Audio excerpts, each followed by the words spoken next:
तर आजच्या व्हिडिओमध्ये शेअर करते या सगळ्या केकचे डेकोरेशन।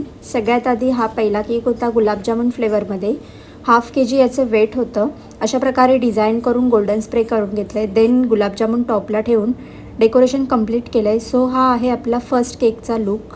तर हा आहे सेकंड केक, जो कुल्फी फालुदा फ्लेवरचा 1 kg मध्ये टॉल केक होता।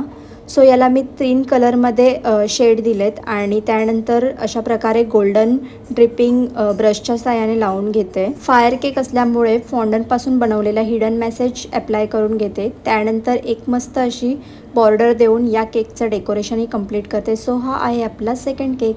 त्यानंतर आजच्या दिवसातला लास्ट केक 1.5 kgचा 2 लेयर्समध्ये असेंबल करून घेतला आहे। त्याला काही गोल्डन ड्रिपिंगने अशा प्रकारे हाताने स्प्रे करून घेते आणि लायनचे काही स्टिकर्स प्रिंट करून अशा प्रकारे केकला अटॅच केलेत। केकचा अजून लुक वाढवण्यासाठी फॉक्स बॉल्स यूज केलेत। त्यानंतर हा आहे केकचा फायनल लुक।